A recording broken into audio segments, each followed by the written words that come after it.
Hello दोस्तों, नमस्कार। मैं डॉक्टर अंकुर वर्मा।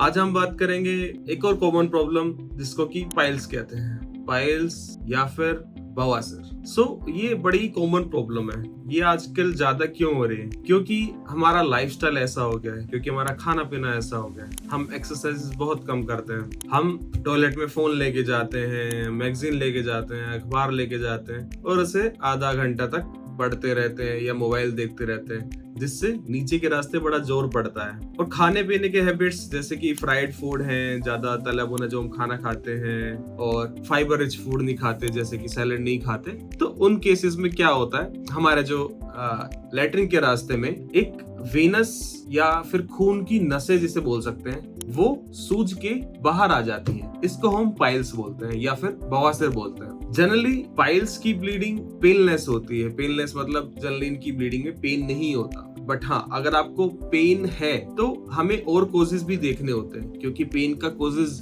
जनरली पेशेंट्स को फिशर होता है, जिसे कि बगंदर भी कहा जाता है, जिसमें कि लैट्रिन के रास्ते एक छोटा कट लग जाता है, जिसमें पेन होता है और जिसमें खून भी बाहर आता है। या फिर अगर बवासीर है, जनरली बवासीर सिर्फ अंदर की तरफ ही होती है। अगर अंदर की बवासीर बाहर तक आ जाए, जिसको कि एक्सटर्नल कंपोनेंट बोलते हैं ऑफ इंटरनल हेमरॉइड, तो उस केस में हमें पेन भी हो सकता है।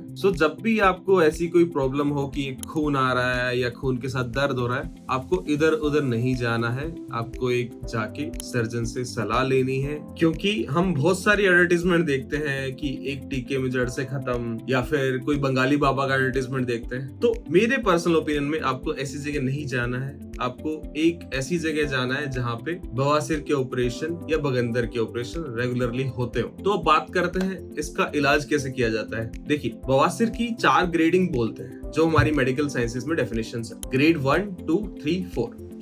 ग्रेड 1 और ग्रेड 2 ये बवासीर हम खाना पीना बदल के, हमारा लाइफस्टाइल बदल के, या फिर कुछ मेडिसिन्स लेके इसको रिवर्स कर सकते हैं, इसको वापस कर सकते हैं। ग्रेड 1 और अर्ली ग्रेड 2 के लिए हमें कोई सर्जरी की रिक्वायरमेंट नहीं होती है। हाँ, अगर मस से बाहर आ जाए धीरे धीरे करके, जिसके की ग्रेड 3 बोलते हैं, उस केस में हमें सर्जरी की जरूरत पड़ती है। लेट ग्रेड 2 और अर्ली ग्रेड 3, इसके लिए हम लेजर प्रोसीजर बेस्ट मानते हैं। हालांकि लेजर हम ग्रेड 3 तक भी कर सकते हैं, उसमें कोई ऐसा इश्यू नहीं। बट हाँ, लेट ग्रेड 2 और अर्ली ग्रेड 3 इसके लिए लेजर बेस्ट है। ग्रेड 2 और ग्रेड 3 इसके लिए हम दूसरा मेथड स्टेपलर भी यूज कर सकते हैं। स्टेपलर और लेजर दोनों अंदर से काम करते हैं।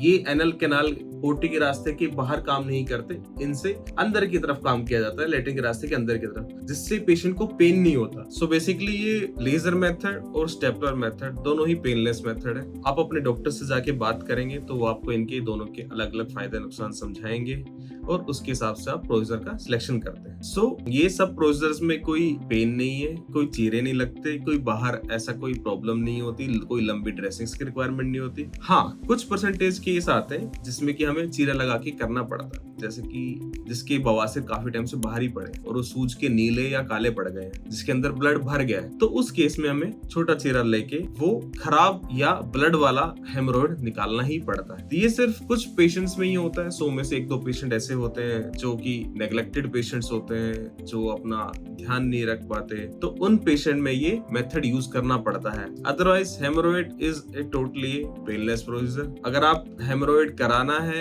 या आपके आसपास किसी को ऐसी कोई प्रॉब्लम है, तो वो मुझसे आके मिल सकते हैं। Monday to Saturday, Advanta hospital, 9 to 5। Thank you.